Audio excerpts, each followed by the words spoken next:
বুঝতে পারবে না। দেখেন, একটা মানুষ অঙ্গহানি যদি বিন্দু পরিমাণ কোথাও হয় তাহলে সে জ্বালা যন্ত্রণায় সহ্য করতে পারে না, কাতরায়, চিৎকার করে। কিন্তু আল্লাহর মহানলি সৈয়দ আহমদ গেসুদারাজ প্রকাশ্য শাহপীর কল্লা শহীদ রহমতুল্লাহি আলাই,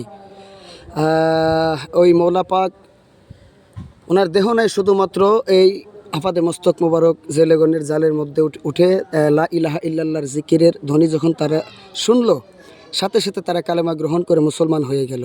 তো এই বছর একটি কেল্লা বাবার শানে আমি লিখেছিলাম, কিন্তু রোজ বন্ধের কারণে মন মানসিকতা ভালো না। নানা বাবার নামে একটা লিখছি, আর কেল্লা বাবার নামে আর একটা লিখেছিলাম। তো এটা দেখি কোন সময় মালিক প্রকাশিত করায়। ওরে তিতাসে বাসিয়া মৌলা পাক হরণ পুরাইছে, তিতাসে বাসিয়া কেল্লা বাবাই হরণ পুরাইছে। ওরে যাইলা গনের জালে ওইটা কলেমা পড়াইয়াছে, তিতাসে বাসিয়া মৌলা পাক খরম পুরাইছে।